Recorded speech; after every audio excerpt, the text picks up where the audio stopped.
大家好，我係蘭姨，今日咧好特別啊！咁我而家喺個廳度，點解咧？因為我件物件咧，我就啱啱送到嚟，我就急不及待咧就要同大家分享啦。眼前咧撞晒色啊，希望大家睇到啊！咁今次呢個咧差不多咧，唔係差不多添啊，係直情咧，我呢個樓底有幾高咧？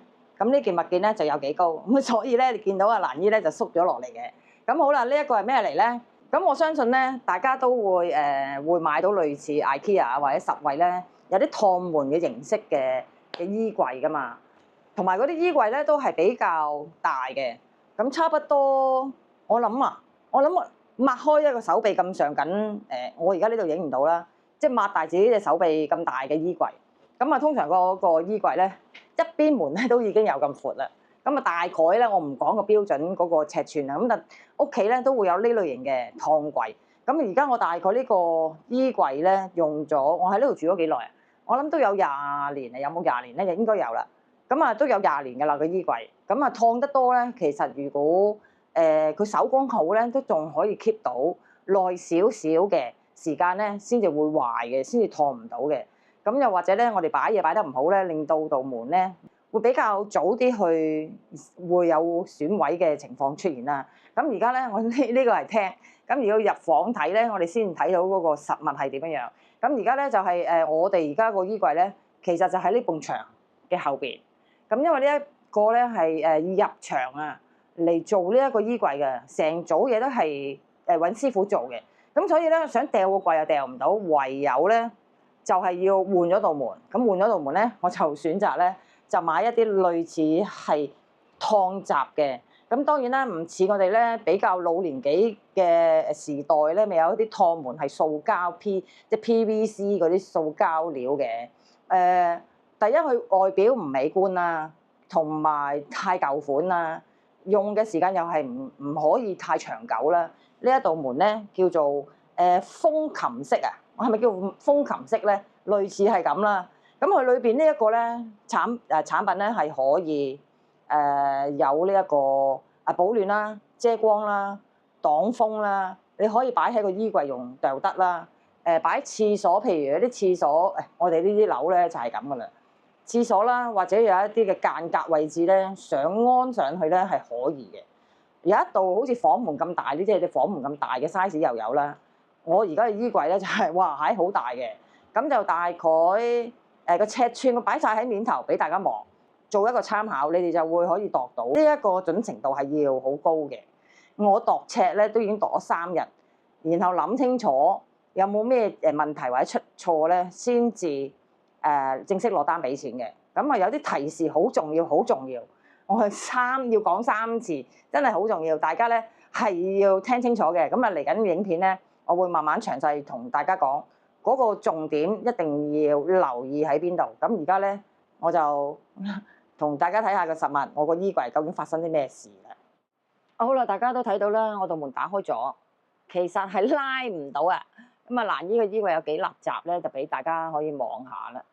今次咧即係例外，可以俾大家望下啦。咁而家咧佢咧就係要兩道門黐住咗嚟拉先至 OK 嘅。咁我已經1個禮拜拉唔到道門噶啦。咁啊咪風塵，我而家就揾個風扇咧，夜晚黑瞓覺嘅時候就吹，即係半吹住個衣櫃，等佢唔好太多塵啦。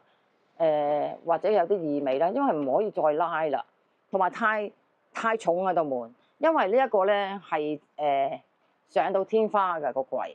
咁變咗我而家嗰個咧就會有個麻煩，就係真係要好標準咯。我自己個人咧應該 OK 嘅。咁我而家買嗰個門框咧係屬於裝喺外邊嘅，叫做外裝啦，外裝嘅門嚟㗎啦。咁有啲叫做內裝㗎啦。內裝嘅意思咧，即係要擺喺個衣櫃入邊呢度。咁但係我哋咧就係因為呢啲咁嘅間隔係唔可以內裝㗎嘛。咁變咗，如果咁樣樣咧，就要分好多道門先至裝到。咁啊，有啲層板頂住，其實係裝唔到嘅。咁呢個衣櫃咧，其實佢嗰個闊度咧，就係我應該點講咧？要落地啊！我哋呢一個架一定要落地嘅，變咗我哋咧做唔到清潔㗎啦。多咗個框，有條路軌咧，我哋喺路軌裏邊，即係近入邊呢邊嘅地方咧，就要用手做清潔啦，或者吸塵機啦。咁個框咧只有咁闊嘅啫，個框咧只有咁闊嘅啫。咁但係嗰件物件咧，近地下嗰個啫，係地下嗰個啫，其他嗰啲咧，佢係3個 cm 闊度嘅，乘2個 cm 闊度就 OK 噶啦。咁最下邊嗰個咧得0.7 cm 嘅啫，即係1 cm 都去唔到。咁所以咧，我哋唔可以放喺衣櫃上面用嘅，咁一定要落地噶啦。呢一個咧係其中一個重點要留意嘅地方咧。好啦，我哋而家睇下件物件先。咁好啦，而家咧開咗件物件俾大家睇先。安裝咧我就要夜啲先至可以做到啦。等我老公咧點樣拆道門落嚟，因為我自己咧就拆唔到啦。咁好，而家睇下件物件咧，我哋應該點樣砌？咁我就會砌咗個外框先嘅，係要砌咗個門框先可以放道門上去嘅。咁而家就開始咯喎。呢個咧就自取可以免運費，咁但係咧真係好似我呢一個咧，去到225啊，235左右嗰個尺寸嘅高度咧，就要送貨咯。佢就唔係太大件嘅，即係呢一個面積嚟嘅啫。咁但係就運費嗰度咧好平嘅咋，50零蚊嘅咋，即係我嗰個尺寸。咁變咗咧，如果你個衣櫃唔係好似我哋咁樣樣咧，要自己請師傅訂做出嚟嘅咧，咁其實係應該冇乜問題嘅。好，睇下啲配件係啲咩咯喎。陣間我會報翻啲資料俾大家睇嘅，嗰啲材料啊，啲細節位啊，長氣啲就長氣啲啦，大家就留意下啦。咁佢會送埋啲膠紙嘅，呢啲雙面膠紙，大概1.5 cm 到闊嘅啫。呢啲係屬於一啲發泡膠有個厚度嘅雙面膠紙嚟嘅。另外咧，門咧會有門鎖，佢會送埋個門鎖，同埋送埋呢一個嘅膠水。我哋平時用開嗰啲膠水咧，咁啊一套。好啦，呢啲係鋁門嚟嘅，哇，好靚喎！我哋因為要襯翻間屋嗰個顏色咧，我哋就用咗個啡色。不過出嚟嗰個情況咧，呢一個嘢好似係黑黑地色嘅。不過呢個係個材料好靚喎，唔差喎。我睇下仲有冇其他嘢先，應該冇乜噶啦。好啦，就係咁多。咁啊，而家咧組件佢就係得咁多嘅啫，係咪好簡單？咁另外點解唔見道門嘅咧？其實道門就喺裏邊，佢係安死咗一邊嘅，另一邊要自己嚟咁解嘅啫。咁同埋要留意啦，如果大家初都仲係好擔心，驚自己唔識搞咧，你可以要求客服咧俾咗條安裝影片你睇咗先，然後先至再做決定都得嘅。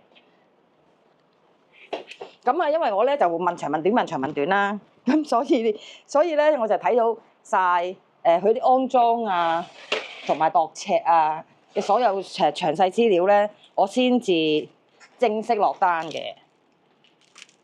嗱，大家見到我咧都好小心咁樣去開呢個包裝，因為有一啲嘅步驟係需要小心，唔好整斷嘅。如果整斷咗咧就好麻煩噶啦。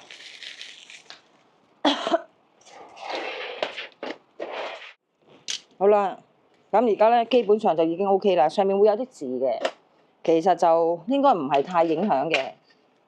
呢條通咧係俾我哋落膠紙嘅地方，咁係個櫃頂嘅配件嚟嘅呢個。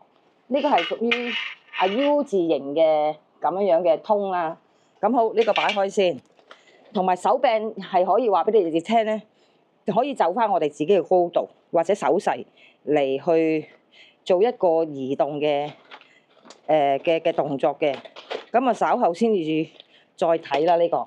咁好啦，拎起晒啲簡單配件先。呢個咧就係頭先我同大家講咧，嗰個零點，呢個就係嗰個0.7放喺地下嗰條軌，佢個正面咧就係咁樣嘅，就有3-4個 cm 嘅，咁側邊係0.7咁高嘅啫。咁所以呢一個咧就唔可以黐喺個櫃上面，只可以一定要黐喺個地下度。咁佢呢一個咧，就算我哋推車仔過咧都 OK 嘅。即係如果係我哋擺喺廚房用嘅話，咁啊冇問題嘅。另外咧，道門咧其實係有一條咁樣樣嘅線嘅。咁呢條線咧係唔可以剪爛嘅，剪爛咗就成道門唔要得噶啦。好啦，而家呢一個門咧新黐黐嘅時候咧，個八折門咧就會即係可以同我哋收到好叫做啲嘅尺寸比較細啲嘅。咁用耐咗咧，就會可能佢嗰個張力啊、彈力冇咁好，佢就可能會闊咗，好似我而家咁樣可能會闊咗嘅。我希望大家會明我講乜啦。另外咧，而家安地下個 part 咧，佢呢度咧會係有一啲嘅配件喺度嘅。佢成組嚟嘅時候，其實已經同我哋做好晒同埋試好晒㗎啦。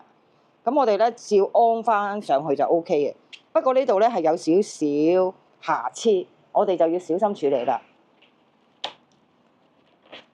咁啊跟翻去安就 OK 㗎啦。老實講，佢好似冇俾說明書嘅，佢就俾個影片我哋睇嘅啫。咁我哋首先係要開咗佢先嘅，睇唔睇到啊？開咗佢之後，條繩喺呢度，佢收埋咗。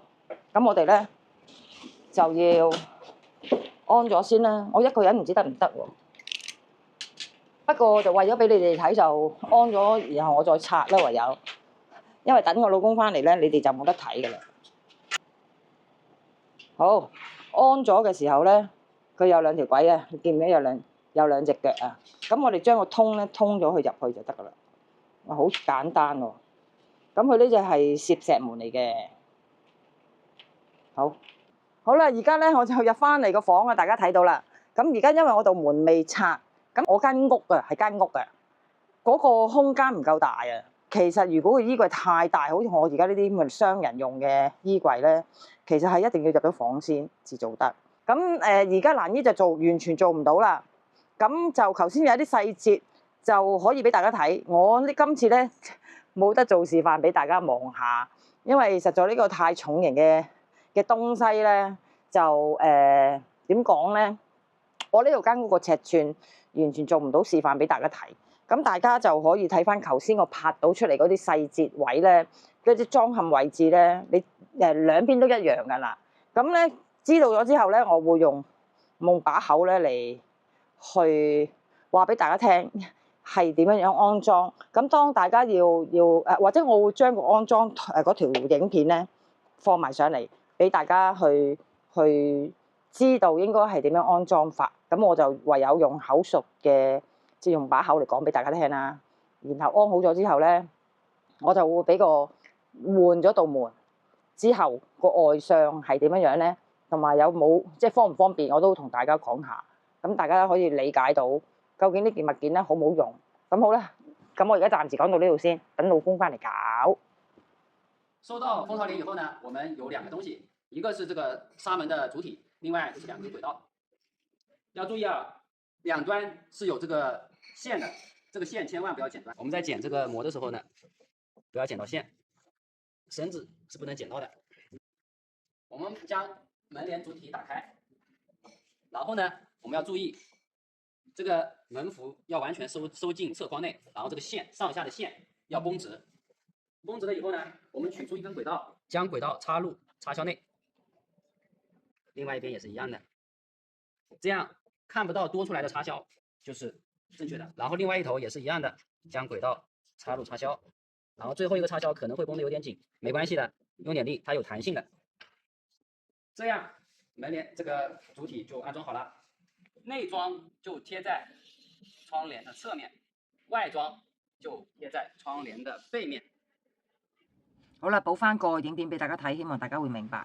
而家咧就已經 OK 咗啦，但係都好艱辛，因為個門咧比較大啊，咁我又唔可以做中間開咧，咁而家單門就咁一邊開咧就會拗教啲。喺度要提大家咧，佢俾嗰個膠紙咧個黏力好強嘅，咁所以咧大家就要睇準咗個位咧先至落，咁翻手都 OK 嘅，最好自己試啤多一卷就會方便好多。安裝其實唔會太複雜嘅，跟翻佢個方法去做就 OK 噶啦。希望大家會喜歡我今次嘅影片啦。未訂閱嘅咧，記得訂閱我嘅頻道，撳埋鐘仔，撳埋全部，有新片咧，大家就會收到通知噶啦。好啦，我哋下條片再見啦，拜拜。